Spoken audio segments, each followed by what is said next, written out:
Hojiin akkam inspektar? Hojiin gaariidha. Maal gaariidhaan inspektar? Magaalli keenya harka kashaladdeetti kufaa jirti. Maaliif hoo jetti? Torban darbe keessatti si'a sadi nama tokko irratti saamichi qaqqabe. Moobaayilii harkaa fudhatan, sa'aatii harkarraa hiikkatan, guyyaa adiidhaan warqii morma isaa irraa hiikkatan. Kanaafuu magaalli keenya harka shaladdee harkatti kufuu ishiin beekamu. Imannaan dhiyaate nama tokko irratti miidhamee deebi'aa ture tarreessa. Kanaaf magaalli kun akka hattuu jalatti kuftee jechuun ammas gahaa miti ilaaltu jiru qaba. Inspektar torba tokkotti boorsaa nama 15 kiisii keessaa fudhata. Kanan beektu inspektar. Dabalataan himataan warqeef sa'aatiinsaa guyyaa adiitiin jalaa saamame kun akeekkachiisni ajjechaa akka isa qaqqabaa jiru jecha isaa nuuf kennuunsaas dagatamuu qabu warra. Hajjechaa jirtaa isaa jiru.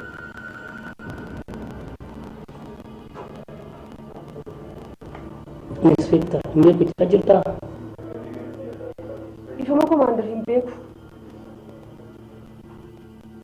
Kun immoo hojii keeti akkamti? Horachuu qabda. Inspektar akeekkachiisni ajjechaa himataa kanarra qaqqabaa jira. Ati akkamitti mirkaneeffatte? Himannaa isaa dubbisuu dandeessa. Waa bahii hedduu kana keessa darbee har'aaf ga'uun isaa baay'ee kan nama gammachiisudha. Kanaaf nuti immoo fuulduratti rakkinaalee fayyaa irratti dhalatan hundaa'uyyuu deeggarsa isaaniitiin akka qabsoofnee balleessuun waadaa galaa. Egaa guyyaa har'aan kun guyyaa gammachuuti, guyyaa addaati waan ta'eef kan kanaan nu ga'eef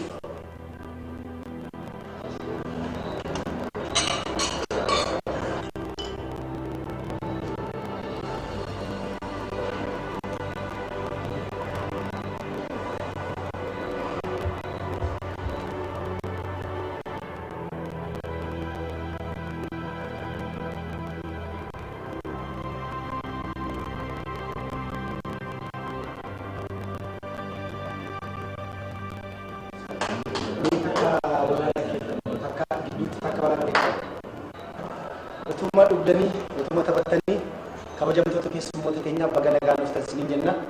Egaa sababatti asitti wal geenye farra eeboo hospitaala Laayiseeti. Hospitaalichis kan kabajamoo obbo Beellamii mee obbo Beellamiif duraan dursa hamilee guddaa kenname. Egaa obbo Beellam akkuma beekamu Ameerikaa waggaa hedduudhaan turuun qarshii hedduu kuufatanii asitti dhangalaasuun hawaasa isaanii uummata isaanii tajaajiluuf keessumattuu yoo dhukkuba kalee faana kan wal qabatu biyyi isaan tajaajiluuf waadaa galaniiru. Obbo Beellamii hamilee guddaa ammallee irra deebi'aatiin. Egaa sababa kana obbo Beellamiin haasaa gabaabaa akka hin taasisaniif mee kabajaa isaan affeeraa hamilee taasisaa.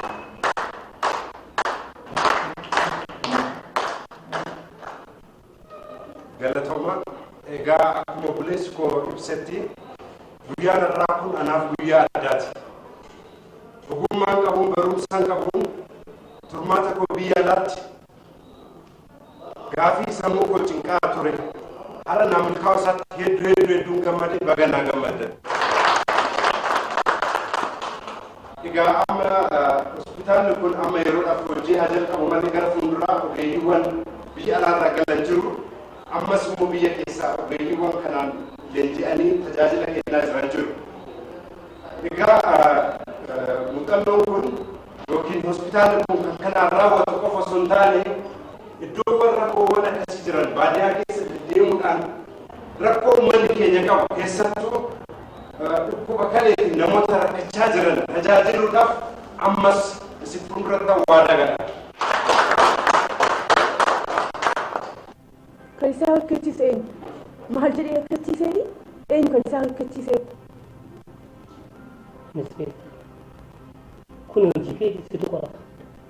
Tolee jamaadha.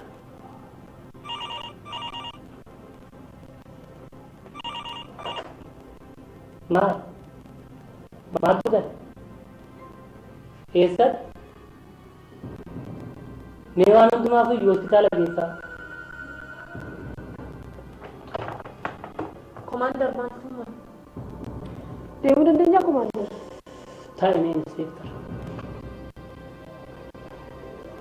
namtichi amma qajeelmaa fudhataniitu ofuudhe Namichi kam? isa himataa Akkamittuudhaan eenyutu godhe?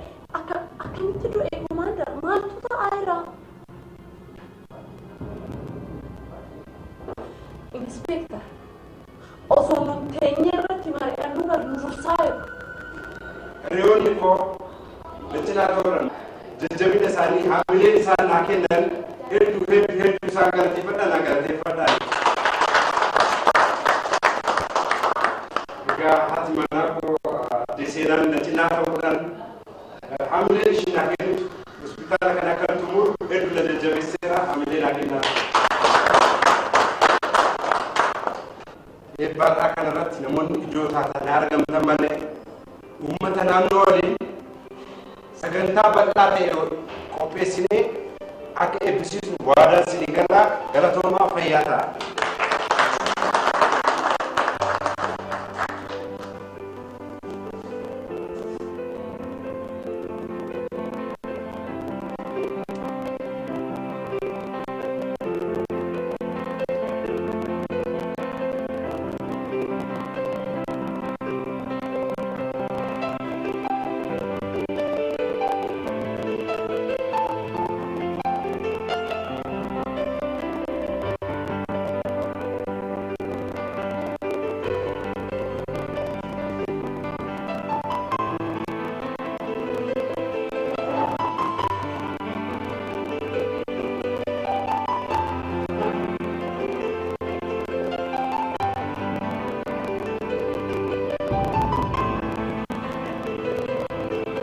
balaa maali? Maal taasisi kun? Ofuutee fajjeestee?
Hello, Moni.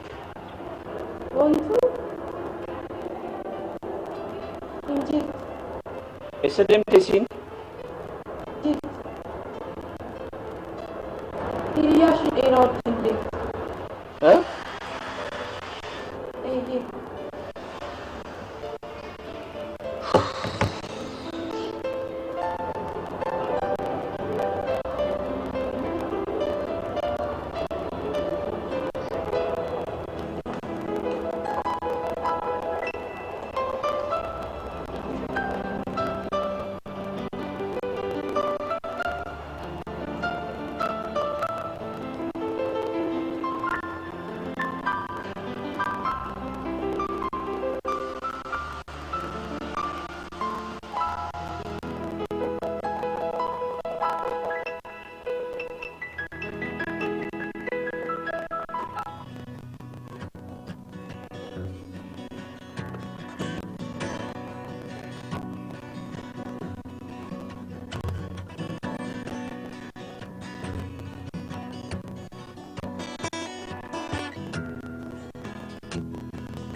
Daggachuun dandeessu ati?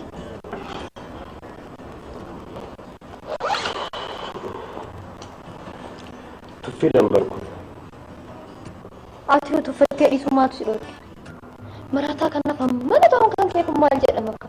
Osoo maraataa ta'ee jechoota akkasii afaan baasee natti hin dubbatu ture. Maraataa irraa jecha gaarii eeguun kan keetu immoo ajaa'iba. Iddoon kabajametti mataa koo ganna cabse. Ati yoo waan mataa isaa cabsituun dhabde? Hantuunni quufte funyaana duree fuuffatteedha. Beellam kutadhu. Maraataa kanaaf boqonnaa saalaa dhufu. Inni daandii irratti rakkatee jira. Ruhiin isaa keessaa boodidhee jiraachuu dadhabee du'uu dadhabee karaa irratti miidhamaa jira. Beellam arrabsee malee arrabsamee hin beeku. Qaanessee malee qaana'ee hin beeku. Tuffadhee malee tuffatamee hin beeku. Maraataa kanaaf kan ta'u humna siif ergisu? Hin ta'u. Maraataa kana osoo hin gaggeessin dura furtuu saanduqaa harkaa fuudhuun nurra jira.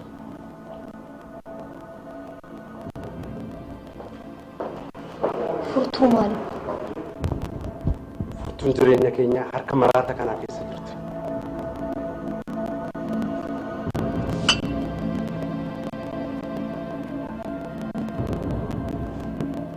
Maal haasawaa jirta beellam naaf hin galle? Maraataa kana dhabuu jechuun warqii ammarradhee fidhe galaanatti naquu jechuudha. Warqii ammarradhee fidhe dhabuu jechuudha.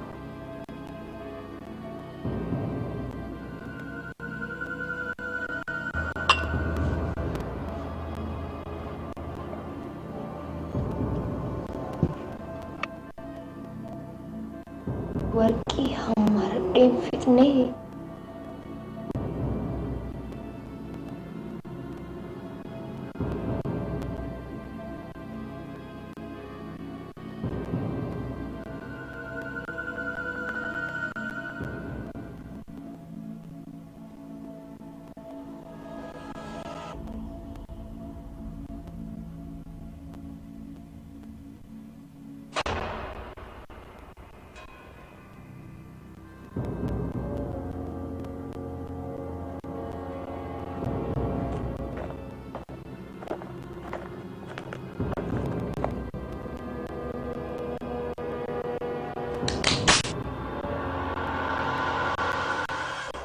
ajjechaa kana dudduubaan iccitii wayii nutti dhugaafaa jira.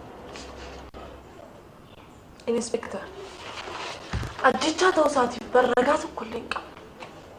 Hojjeesuu ishee ragaa dhiisuu dandeessaa? Isallee ammaaf kana isin jechuu hin danda'u. Garuu niitiin kun hojii isheerraa ari'amuu ishee hin dagati. Sababiin du'aaf ishee geessise ammoo hudhamuu ta'uusaas akkasuma. Kanaafuu of ajjeestee jechuuf dhuga gaasuu danda'a bara. Hojiirraa ari'amtee ofitu jettee yaaddaa? Maybe hojii ishee waan jaallattuuf. Kan duute garuu haadha warraa dura taa'aa waajjira fayyaa haadha mana bashannanaa ta'uu ishee maaf dagatte? Hin daganne inspektar.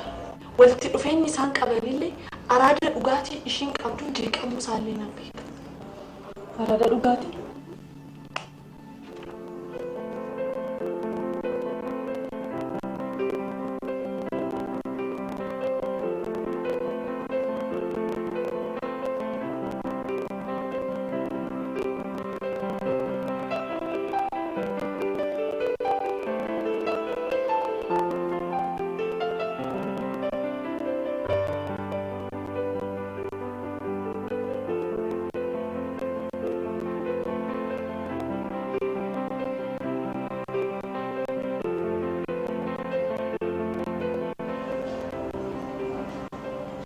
Yoom jalqabde? Egaa jechaan obbo Shallamaan yoo kennanii erga dhugaatii jalqabde gara waggaa tokkoo garuu isheeti kan inni ibsu. Erga hojiirraa ari'amtee hoo? Hojiirraa ari'amtee egaa xalayaan waajjira isheetirraa nuuf ergame erga hojiirraa ari'amtee ji'a ja'a guutuu isheeti kan inni nuuf ibsu. Abbaan warraa ishee hojiirraa ari'amuu ishee haala akkamiitiin simate? Inspektar, ammas obbo Shallamaan jecha nuuf kenneen aangoon koo misoomaaf guddina magaalaa kanaatiif hojjechuudha.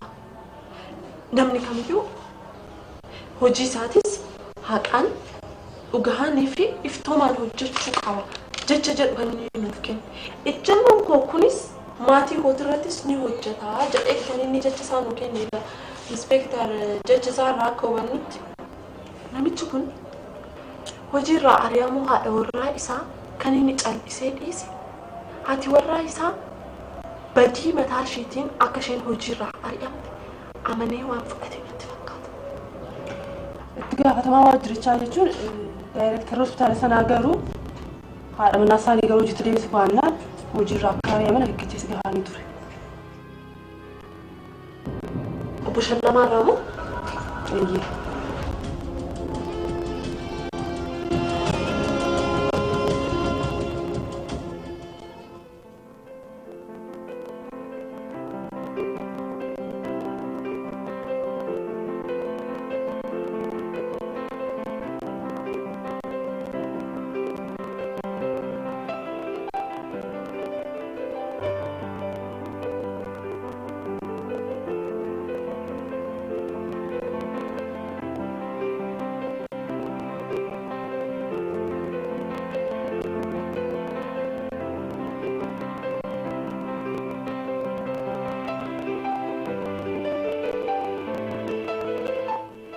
Hunda caalaa xumura isaan jaaladhu.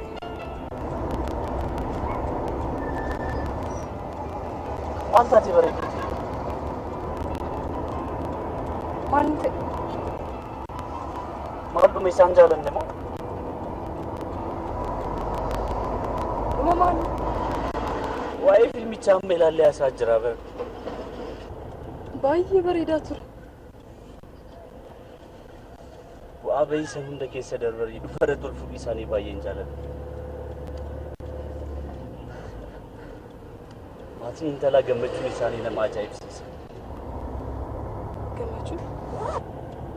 Gammachuu kamiin jettaa? Isa fiilmichaa amma ilaalleet qaba. Maal afaan kee walitti qabdee konkolaataa kana yoo oofte?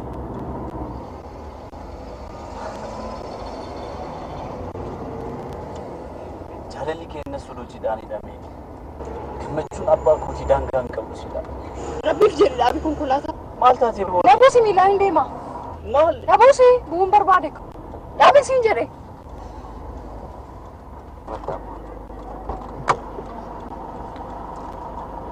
Oduu durii kee caqasuuf obsan qabu bara.